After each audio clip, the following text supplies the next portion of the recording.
Mostly लोग को पता ही नहीं है वो है कौन। यहाँ हमें अपने थिंकिंग पैटर्न को चेंज करने की ज़रूरत है। मैं किस चीज़ पे एक्ट कर रहा हूँ, मुझे कहाँ पे किस इंसान से कैसे डील करना चाहिए। जहाँ भी ट्रैवल करते हैं ना, हम अपने वूंड्स को, अपने ट्रॉमास को, अपनी नीड्स को हम साथ साथ लेके जाते हैं।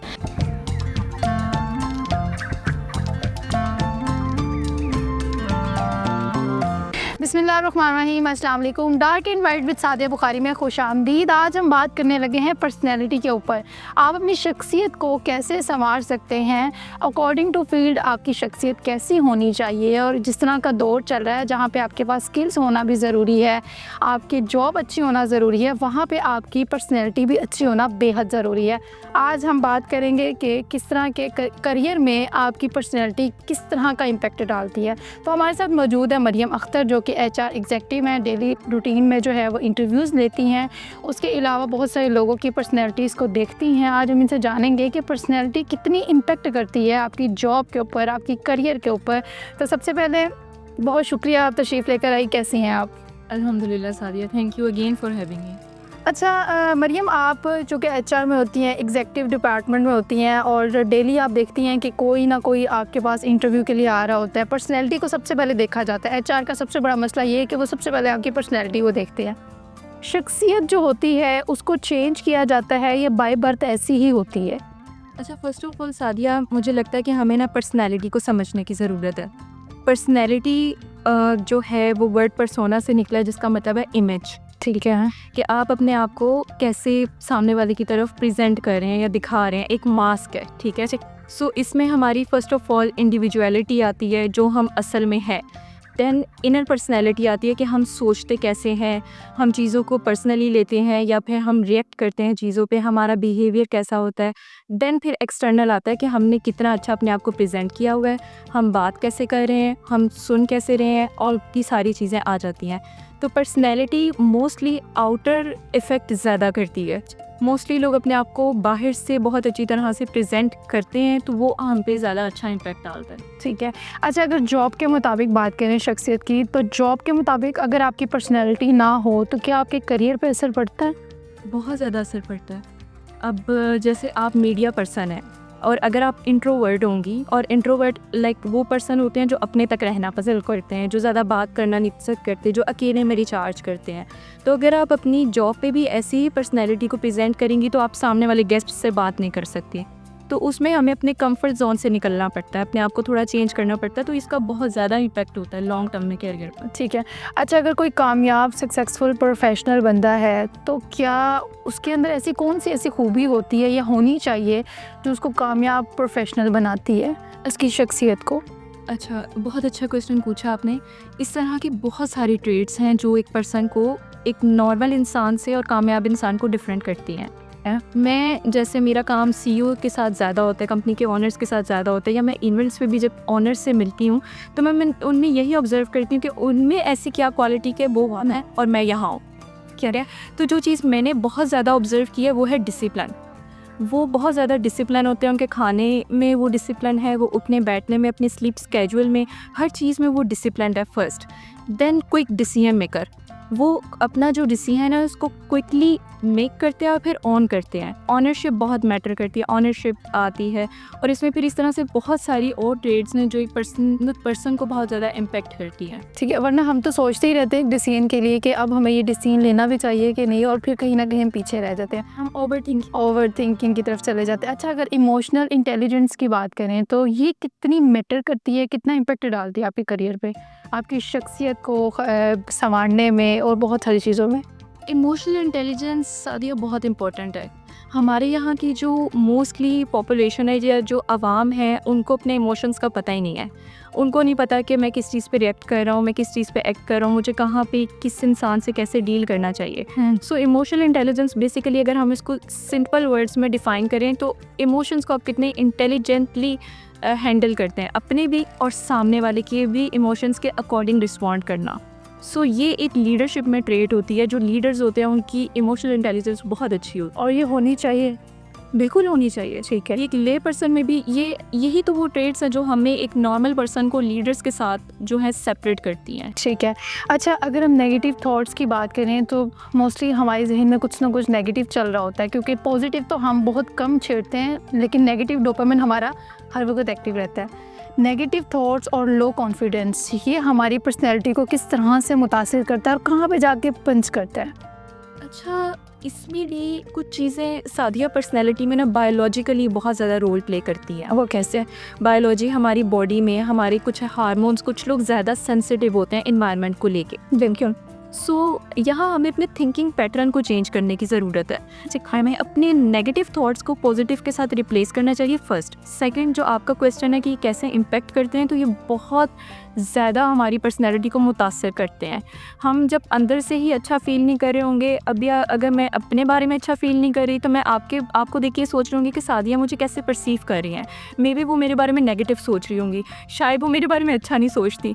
तो ये लो कॉन्फिडेंट होती जाऊँगी मैं, और मैं आपसे इंटरेक्ट ही नहीं कर पाऊँगी अपनी थॉट्स की वजह से। और वो कहीं ना कहीं हम सामने वाले से सवाल भी नहीं कर सकेंगे, बात करने में भी गुरेज करेंगे। बिल्कुल, क्योंकि मुझे ये लग रहा होगा ना आप मेरे बारे में नेगेटिव सोचती हैं, मैं आपसे क्या बात करूँ। तो ये आपको आगे प्रमोशन और चीज़ों में भी कहीं ना कहीं डाउन करती हैं। बहुत ज़्यादा रुकावट डालती है। मोस्टली जो लोग हैं वो इमोशनल है हमारी सोसाइटी में। अब इमोशनल होने में भी बुराई। तो फिर हम किस तरह से कॉन्फिडेंस को इतना बूस्ट करें कि हमारी जो पर्सनैलिटी है वो निखर कर सामने आए? अच्छा, इसमें सादिया मैंने एक चीज़ जो रिसेंटली लर्न की है ना, कॉन्फिडेंस आता है कॉम्पिटेंस से। ठीक है, कॉन्फिडेंस जो है, आप देखें कि हमारे पास हर चीज़ का सल्यूशन कुरान में मौजूद है, लेकिन कुरान ने बहुत ज़्यादा एम्फसाइज नहीं किया कॉन्फिडेंस पे। क्यों? क्योंकि जब भी बच्चा पैदा होता है वो कॉन्फिडेंस के साथ ही पैदा होता है। हम बच्चे होते हैं, छोटे होते हैं, हम छोटे बच्चों को भी देखें, वो अपनी नीड्स को एक्सप्रेस करते हैं ईजीली। ऐसा क्या होता है कि वो बड़े होते जाते हैं तो वो सिप्रेशन में आ जाते हैं, उनका कॉन्फिडेंस ख़त्म हो जाता है। इसमें इन्वायरमेंट रोल प्ले करता है, पेरेंट्स रोल प्ले करते हैं, और फिर हमारी अपनी थिंकिंग पैटर्न्स जो हम इन्वायरमेंट से परसीव करते हैं वो बहुत ज़्यादा मैटर करती हैं। ठीक हो। सो कॉन्फिडेंस होने के लिए हमें कॉम्पिटेंस पे काम करने की ज़रूरत है, हमें एक्सीलेंस पे काम करने की ज़रूरत है, क्योंकि कुरान में भी इस चीज़ का है कि आप एक्सीलेंस की तरफ जाओ। जी। जब हम अपना बहुत ज़्यादा एक्सीलेंस पे काम कर रहे होंगे, एक है एवरेजली काम करना, एक जब हम उससे एक्सीड करेंगे तो कॉन्फिडेंस उसका बाई प्रोडक्ट है, वो कुनन में आ जाएगा। और दूसरा, अपने आप को अनकंफर्टेबल सिचुएशंस में डालने से, एक्सपीरियंस से, एक्सपोजर से कॉन्फिडेंस आता है। बिल्कुल, जब हम कंफर्टेबल जोन में चले जाते हैं फिर हमारे जो एक्सपीरियंस होते हैं और हमारी जो स्ट्रगल होती है वो डाउन हो जाती है कहीं ना कहीं। अच्छा, अगर हम लीडरशिप की बात करें तो लीडरशिप रोल के लिए पर्सनैलिटी बहुत ज़्यादा इफ़ेक्ट करती है। कैसी होनी चाहिए? जैसे भी आपने कॉन्फिडेंस की बात की और अनकंफर्टेबल जोन में जाने को कहा, तो ये कैसे हम सही कर सकते हैं? ठीक है। अच्छा, लीडर की भी मैं एक बात कहूँगी, बहुत से कंपनीज़ के ऑनर्स होते हैं लेकिन वो लीडर्स नहीं होते। लीडर कोई होता है। जैसे हम कायद आज़म की बात करते कि पर्सनैलिटी ऐसी है कि लिविंग पर्सनैलिटी है। अगर हम रसूल अल्लाह की बात करते हैं, उनसे बहुत ज़्यादा जो दूसरी पर्सनैलिटी या आप कहने दूसरे रिलीजन के लोग उनसे बहुत मुतासर होते हैं, तो हमें देखने की ज़रूरत है कि उनकी पर्सनैलिटी में ऐसी क्या चीज़ें थी जिसके बेस पे सारे उनसे इम्प्रेस हो रहे थे। तो एक तो हमें लीडर्स की क्वालिटीज़ देखने की ज़रूरत है, और दूसरा अनकंफर्टेबल सिचुएशंस में जाना, वो हमें खुद ही पुट करना पड़ेगा। ठीक है। लेट्स से बहुत सी लड़कियां, वो आपने माशाल्लाह वाइट कलर पहना, बहुत अच्छा लग रहा है इनके। लड़कियां गुरेज करती हैं वाइट से, कि बहुत सारी मोस्टली करती हैं। बिल्कुल, क्योंकि उनको लगता है हमारा कलर जो है वो डाउन लगेगा, या कुछ ऐसे कलर्स को वो नहीं पहनती, उनको लगता है कि हम अच्छे नहीं लगे। और हमारी मेजोरिटी में ब्लैक को फिर हर वक्त जॉब में, ऑफिस की इवेंट हो, हर वक्त ब्लैक ही हम उसको करते हैं, जबकि ब्लैक जो है वो नहीं पहनना चाहिए। एग्जैक्टली। जो वाइट कलर है वो वैसे भी आपको बहुत ज़्यादा, अगर आप पहने भी तो आप बहुत लाइट फील करते हैं, लाइक कलर साइकोलॉजी भी है। बिल्कुल। तो आप अपने आप को अनकंफर्टेबल सिचुएशन में कॉन्शियसली पुट करें। अनकॉन्शियसली तो हम नहीं चाहते कि हम अलग नज़र आएँ, लेकिन आपको खुद ही अपने आप को उसमें सिचुएशन में डालना हो। ठीक है। अच्छा मरियम, ये भी बताइएगा कि क्या, जैसे जब आपके पास इंटरव्यूज़ आते हैं, लोग आपके पास CV लेके जाते हैं, बात करते हैं, CV आप पहले रीड करती हैं, आप देखती हैं कि ये पर्सन जो है इस जॉब के लिए है कि नहीं है। क्या हर फील्ड के लिए जो है पर्सनैलिटी मुख्तलिफ होती है? चाहे वो HR डिपार्टमेंट हो, चाहे वो आपका CRS डिपार्टमेंट हो, चाहे आपका कोई भी मेडिकल डिपार्टमेंट हो, कोई भी हो। अच्छा सादी, यहाँ ना मैं एक चीज़ ऐड करना चाहूँगी। पर्सनैलिटी में जैसे मैंने कहा कि हमारे इनर पैटर्न्स भी होते हैं। हम जहाँ भी ट्रैवल करते हैं ना, हम अपने वूंड्स को, अपने ट्रॉमास को, अपनी नीड्स को हम साथ साथ लेके जाते हैं। अगर मैं यहाँ पर आई हूँ ना, तो जो मेरे ट्रॉमास है वो मैं यहाँ पे लेकर बैठी हुई हूँ, ठीक है। सो पर्सनैलिटी जो है वो एक ही तरह की है, ठीक है। आउटर बेस की पर्सनैलिटी को हम बना सकते हैं कि मैंने प्रेजेंट कैसे करना है, मैंने बोलना कैसे है, मैंने उठना कैसे है, मैंने बैठना कैसे है, ठीक है। अब नेक्स्ट यहाँ पे सवाल है कि डिफरेंट फील्ड्स के लिए डिफरेंट पर्सनैलिटी रिक्वायर्ड होती है, बिल्कुल, और डिफरेंट लेवल्स पे भी रिक्वायर्ड होती है। एक लीडर पर्सन है, वो अपने अंदर एग्जेक्टिव लेवल की पर्सनैलिटी को या एक बिगिनर लेवल की पर्सनैलिटी को लेके, अगर वो उस पर्सनैलिटी को लेके चल रहे हैं तो वो लीडर नहीं बन सकते। वो उस पोजीशन पे हो सकते हैं, वो अथॉरिटी पे हो सकते हैं, बट वो लीडर नहीं हो सकते। तो वो चीज़ भी हमने खुद में with the passage of time develop करते हैं, with exposure, with life experiences, with learning. और एक चीज़ होती है कि आप कितने ओपन है एक्सपीरियंसेस को लेकर, आप लर्निंग को लेके, और एक्सेप्टेंस आपके अंदर की। ठीक है। अच्छा मरियम, अभी आपने जैसे ये बात की है, जॉब बहुत सारे लोगों को नहीं मिलती, जॉब ढूंढ रहे होते हैं, उनके पास बहुत अच्छा एक्सपीरियंस होता है, पूरी लाइन, एक पूरी आप सीवी देखते हैं तो पूरी लाइन होती है कि यहाँ पे भी 2-3 साल काम किया, यहाँ पे भी किया, 8-9 साल 10 साल उनको जॉब करते हुए हो जाता है। लेकिन जब वो सीवी देते हैं किसी अच्छे अदारे में, किसी बड़ी कंपनी में जाते हैं, तो वहाँ पे जब उनको बुलाया जाता है, तो जब उनकी पर्सनैलिटी देखते हैं, उनकी ड्रेसिंग देखते हैं, तो कहते हैं यार नहीं, नो, ये हमें बहुत ज़्यादा फेस करना पड़ता है। हमारी यंगस्टर जितने भी जॉब कर रहे हैं, ये क्यों होता है? क्या हमें वर्किंग करने की ज़रूरत है अपनी ड्रेसिंग के ऊपर? इन चीज़ों को बेहतर करने से हम अपनी जो शख्सियत है उसको निखार सकते हैं। ये भी आपने बहुत अच्छा पॉइंट ऐड किया है।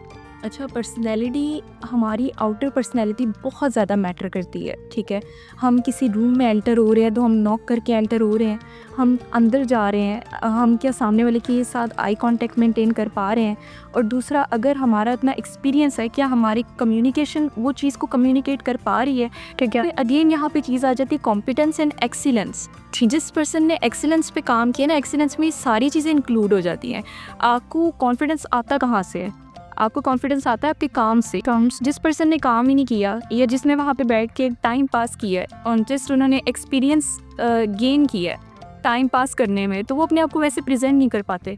और कुछ लोगों में तो लैक ऑफ कॉन्फिडेंस भी होता है, जिस पे उनको काम करने की ज़रूरत होती है। और ये भी बताइएगा कि ऐसी फिर कौन सी टिप्स होनी चाहिए? बहुत सारे लोग बहुत सारी चीज़ों को मिक्स कर देते हैं। जब इंटरव्यूज़ भी होते हैं, आपके पर्सनैलिटी के अकॉर्डिंग भी पूछा जाता है कि आपकी पर्सनैलिटी में ऐसी कौन सी चीज़ है जो बहुत अच्छी है, तो उन्हें समझ नहीं आती, वो कंफ्यूज हो जाते हैं। तो कौन सी ऐसी चीज़ें होनी चाहिए वो भी बताइएगा, और कौन सी ऐसी टिप देंगी कि ये टिप्स होनी चाहिए जब आप इंटरव्यू के लिए भी जाएँ, तो आपकी पर्सनैलिटी पे जब बात आए तो आप कॉन्फिडेंट रहें। ठीक। अच्छा, फर्स्ट ऑफ ऑल आपको हमें सेल्फ अवेयरनेस की ज़रूरत है। मोस्टली लोग को पता ही नहीं है वो है कौन, ठीक है। एक मैंने बात की थी कोर सेल्फ, इंडिविजुअलिटी, बिल्कुल। हमें पता ही नहीं है कि हम है कौन, हमारे वैल्यूज़ क्या हैं, ठीक है। देन फिर आती है आपकी इनर पर्सनैलिटी, वो उससे इफ़ेक्ट हो रही होती है। लाइक मेरा थिंकिंग पैटर्न क्या है, मैं ओवर थिंकर हूँ या मैं लॉजिकल हूँ, मैं इमोशनल हूँ या मैं रैशनल हूँ, मैं इंट्रोवर्ट हूँ या एक्सट्रोवर्ट हूँ या एम्बीवर्ट हूँ। ये बहुत बेसिक चीज़ें होती हैं जो कैंडिडेट्स को पता ही नहीं होती कि हम है कौन, ठीक है, या हमारी पर्सनैलिटी क्या है। और दूसरा, कॉन्फिडेंस को बूस्ट करने के लिए मुझे लगता है कि एक आपका कॉन्फिडेंस का जो ये प्रोसीजर होता है ना इंटरव्यू का, ये घर से निकलने के साथ ही स्टार्ट हो जाता है, ठीक है। जैसे आप घर से सबको ग्रीट करके निकल रहे हैं, फिर आप किसी ड्राइवर के साथ आ रहे हैं तो आप उनसे कितना कम्युनिकेट कर रहे हैं, नीचे गार्ड खड़ा है, आप गार्ड को कैसे उनसे कम्युनिकेट कर रहे हैं, वहाँ तक। और टाइम से पहले जाएं। जब टाइम से पहले जाते हैं ना, तो आप इन्वायरमेंट में एडजस्ट हो जाते हैं, ठीक है। ऑन द स्पॉट जब हम पेपर देने के लिए भी, आपको याद होगा, जाते थे, तो हमें एंजाइटी पीक पे होती थी, पेपर आ रहा है, बस पेपर आ रहा है। तो अगर वही चीज़ें प्रिपरेशन हम पहले करके इन्वायरमेंट में बैठ जाएंगे, हम एडजस्ट हो जाएंगे।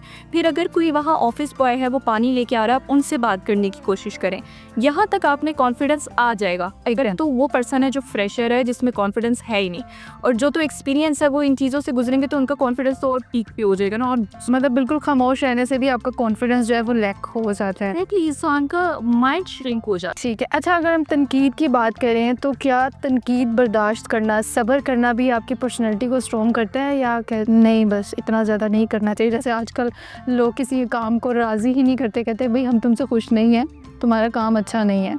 इस पे क्या कहेंगी? इस पे मैं ये कहूँगी, कुछ तो लोग कहेंगे, लोगों का काम है कहना ठीक है, लोग तो आपसे कभी भी राज़ी नहीं होंगे, ठीक है?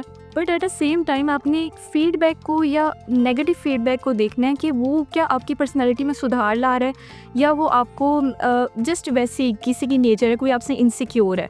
अब लेट्स से अगर आप मुझे कमेंट करते हैं कि मरियम आपको कोट शूज़ नहीं पहनने चाहिए, ठीक है? तो मुझे वो देखने की ज़रूरत है कि मैं आपसे पूछूंगी किस टाइप के नहीं पहनने चाहिए। क्या मैं अपनी एज से बड़ी ड्रेसिंग तो नहीं कर रही? अगर तो वो चीज़ आप मुझे दे रहे हो वो मेरे लिए बहुत कंस्ट्रक्टिव फीडबैक है, हर कोई नहीं देता। वो आपको उसको पॉजिटिवली लेने की ज़रूरत है। ठीक है। अच्छा, लास्ट में क्या कहना चाहेंगी हमारे जितने भी यंगस्टर्स, मुझ समेत, और जितने भी लोग जॉब करते हैं, फीमेल मेल, उनको अपनी डेली रूटीन में किस तरह की ऐसी आदत हैं जिनको अपनाना चाहिए जो उनकी पर्सनैलिटी को खूबसूरत बनाए और उनकी शख्सियत को मज़ीद डे बाई डे निखारते जाएँ? ओके, सो मेरा यंगस्टर्स के लिए और सब इंडिविजुअल्स के लिए जो जॉब कर रहे हैं मैसेज होगा कि हमें मॉरल वैल्यूज़ पे और एथिकल वैल्यूज़ पे काम करने की ज़रूरत है। बाहर से हम अपने आप को जैसा मर्ज़ी प्रेजेंट कर ले, अगर हमारा इनर क्लीन नहीं है तो हमारी पर्सनैलिटी में लैक आ जाएगा। हम बहुत ज़्यादा बर्नआउट फ़ील करेंगे, हम एग्जॉस्टेड फ़ील करेंगे, क्योंकि दोनों एक सेल्फ होती है, रियल सेल्फ, एक प्रोजेक्टेड सेल्फ है जो हमें दुनिया को प्रेजेंट कर रही। जब उन दोनों में क्लैश आता है तो फिर हमें मसाइल का सामना करना पड़ता है। तो हमें अपनी इनर सेल्फ को पहले उस पर काम करने की ज़रूरत है, देन एक्सटर्नल हमारी पर्सनैलिटी मैटर करती है कि हम अपने आप को दुनिया के सामने कैसे प्रेजेंट करें। दोनों बहुत important. Thank you so much Mariam, time दिया, बहुत मज़ा आया आपके साथ अगेन पॉडकास्ट करने का। तो आज का पॉडकास्ट करने का मकसद हमारा सिर्फ ये था कि हम आपको बता सकें कि आप अपनी शख्सियत को किस तरह से निखार सकते हैं, और आपको ये पॉडकास्ट लाजमी सुनना चाहिए। वो लोग ख़ास तौर पे जो जॉब करते हैं, अपनी शख्सियत को निखारना चाहते हैं और अपनी शख्सियत में एक लैक ऑफ कॉन्फिडेंस फील करते हैं कि हमारा कॉन्फिडेंस यहाँ पे लो है, हमें किस तरह की शख्सियत होना चाहिए अकॉर्डिंग टू योर एक्सपीरियंस। तो अपना फ़ीडबैक हमें ज़रूर दीजिएगा, और इसी के साथ सादिया बुखारी को इजाज़त दीजिए। अल्लाह निगहबान।